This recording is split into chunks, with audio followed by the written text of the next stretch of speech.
This is about our upcoming auction of fine Japanese art on December 5 at 10 a.m. in the morning. And we have this beautiful catalog here, printed catalog with over 300 lots in it. You can see it's widely illustrated. If you want a copy, we can send you one. Please email us. This is the expert of the auction, Lukas Zacke. I'm Alexander Zacke, of course, and we will talk about a few pieces in this auction today.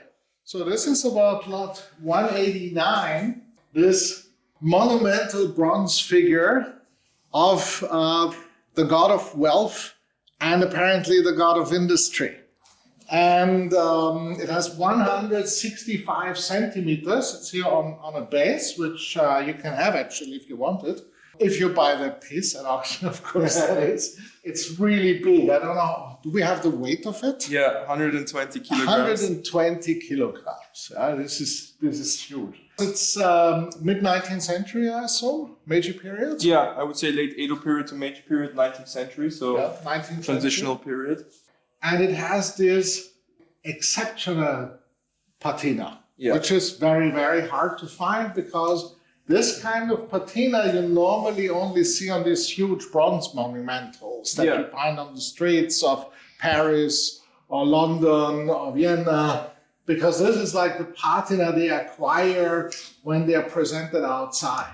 Who was the previous owner of this piece? So the previous owner of this piece was Friedrich Karl Duisberg, a German industrialist who visited Japan frequently and most importantly built a beautiful Japanese garden with many pieces, this being one of the centerpieces of his garden. There is an interesting story. So Duisburg was one of the most important German industrials, late 19th to early 20th century, passed away in 1935. And he bought that piece from a shop in Kobe. In Kobe, yes. And what was the story behind that? Well, basically, he saw this beautiful piece in the corner of this amazing antique shop, which was filled to the brim with various antiques. And he visited it once before already. And he saw this beautiful DAIKOKU and asked the shop owner, who does this depict? And he said, this is the god of industry. And that's when Duisberg felt obliged to acquire it and put it in his garden. With a mischievous smile, he said, yes, I will take it. It was transported back to the garden and was one of his centerpieces. When Duisberg acquired the piece in Kobe, the store, he also mentioned this transaction in his diary. Yeah, he mentioned the transaction exactly as we said, that he saw it in the corner and that this being the god of wealth reminded him of his own career path. Mm-hmm. And so he smiled and winked and he simply had to have the piece. So this is also mentioned in his diary. And he kept a very, very detailed account of all his purchases and his travels, frequent travels in Japan. Yeah, he had a lot of pieces. He had this Japanese garden on the River Rhine in Germany. We have other pieces from Duisberg's garden also in this set, yes, right? Exactly. Which one? These are the Buddhist lions, lot 194, are from the same collection. Okay.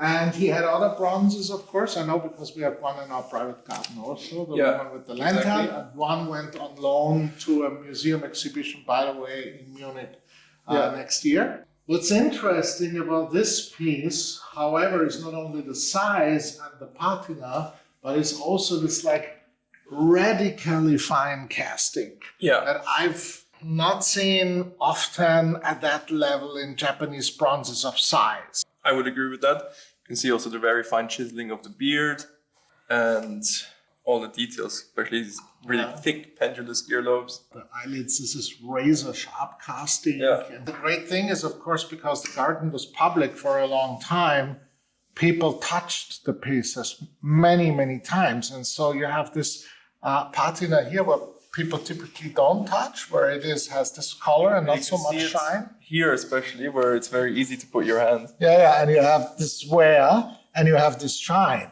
And then here it's really glossy. So it accentuates actually what is already a very good cast and a very good bronze. Yeah. And this is something that you cannot artificially produce, or you cannot just have it in any bronze. The bronze needs to have that specific history of touching and presentation in order to acquire this specific appearance. He's also the god of wealth, so touching him brings good luck. This huge hammer, what is this about?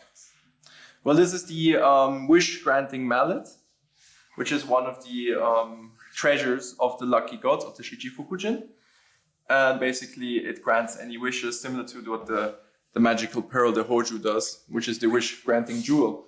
Furthermore, the lucky deity is seated on this very, very finely cast rice bale, which of course signifies prosperity, wealth, and a lot of food.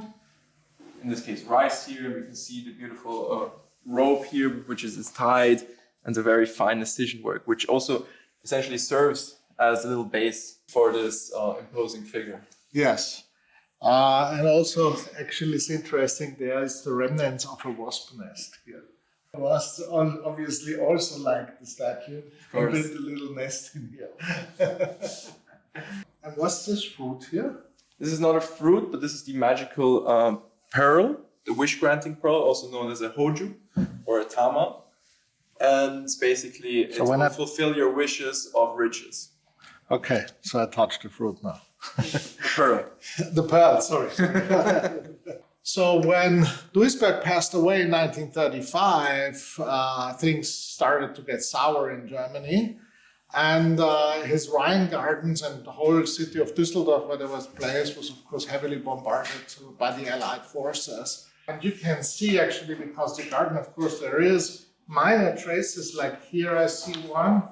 And we can show this, and then I think there is one here, and there's one here specifically, we can see it. This is actually shrapnel.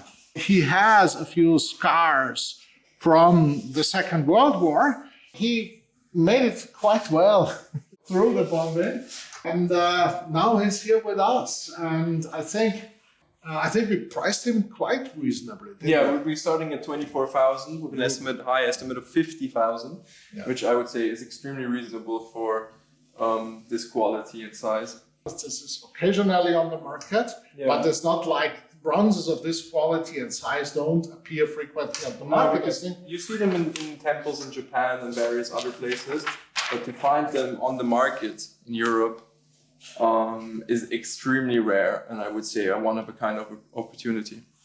I mean, there is one example that we've got here that was at Christie's, where you have two warriors, Shinto deities actually they're called here. They have a size also, including the bases, around 200 centimeters and 160 about without the bases.